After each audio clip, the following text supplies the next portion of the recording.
যখনই কোথায় অগ্নিকাণ্ড হয় মালিক পক্ষ পলাতক থাকে, তার নিখোঁজ হয়ে যান। এই মালিকদেরকে অতি দ্রুত আটক করে বিচারের মুখোমুখি করতে হবে। আমরা দেখেছি গতকালকে জামাত ইসলামের আমির তিনি গিয়ে 1 লাখ টাকা ঘোষণা করে দিলেন। এর সাথে বিএনপির সিনিয়র যুগ্ম মহাসচিব তিনিও গিয়ে আরো 1 লাখ টাকা ঘোষণা করে দিলেন।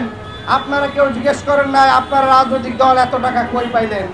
কারণ আপনারা ধরেই নিয়েছেন তারা বিগত সময় সরকারে ছিল, ক্ষমতায় ছিল, তো তারা টাকা পয়সার মালিক হতেই পারেন।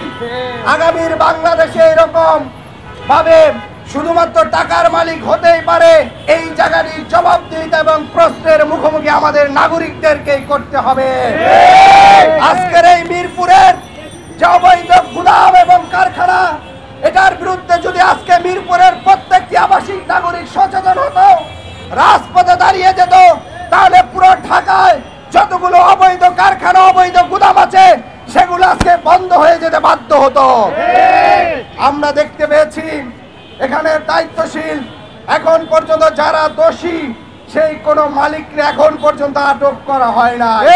যখনই কোথায় অগ্নিকাণ্ড হয় মালিক পক্ষ পলাতক থাকে, তার নিখোঁজ হয়ে যান। তাহলে আমরা বলতে চাই আজকের গণঅভ্যুত্থান পরবর্তী বাংলাদেশের নির্বিশেষে প্রত্যেকটি নাগরিকের মর্যাদা আমাদের প্রতিষ্ঠান লড়াই করতে হবে। যে অগ্নিকাণ্ড ঘটিত হয়েছে এর সাথে সংশ্লিষ্ট প্রত্যেকটি মন্ত্রণালয়ের যেসব কর্মকর্তারা এই অঞ্চলের দায়িত্ব ছিলেন তাদেরকে জবাবদিহিতার আওতায় আনতে হবে। একই সাথে মালিক যারা জড়িত এই মালিকদেরকে অতি দ্রুত আটক করে বিচারের মুখোমুখি করতে হবে। বাংলাদেশে মানুষ যখন মারা যায় তাদেরকে লাশ নিলামে তোলা হয়, কখনো সরকারি ভাবে আমি দেখেছি শ্রম মন্ত্রণালয় থেকে 2 লাখ টাকা ঘোষণা করা হয়েছে, আর রাজনীতিবিদরা তো 1 লাখ টাকা করে দিচ্ছেন। অথচ একটি মানুষের জীবন শুধুমাত্র টাকা দিয়ে এটি হয় না, একটি মানুষের জীবনের সাথে একটি পরিবার 8 থেকে 10 জন পরিবার পুরো ধ্বংস হয়ে যায় এই মানুষের জীবনের সাথে।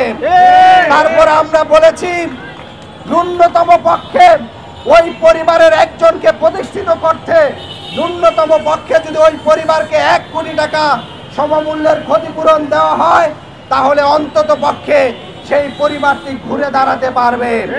আমাদের নাগরিক পার্টির পক্ষ থেকে যে 3টি দাবি জানানো হয়েছে, অতি দ্রুত যারা দোষী তাদেরকে আটক করতে হবে এবং ঢাকা উত্তরের প্রত্যেক আবাসিক এলাকায় যেসব অবৈধ কেমিক্যাল গুদাম এবং অবৈধ গার্মেন্টস আছে সেগুলো দ্রুত সরকারিভাবে উদ্যোগ নিয়ে তদন্ত করে বন্ধ করার ব্যবস্থা করতে হবে এবং একই সাথে প্রত্যেক নিহত পরিবারকে 1 কোটি টাকার ক্ষতিপূরণ দিতে হবে।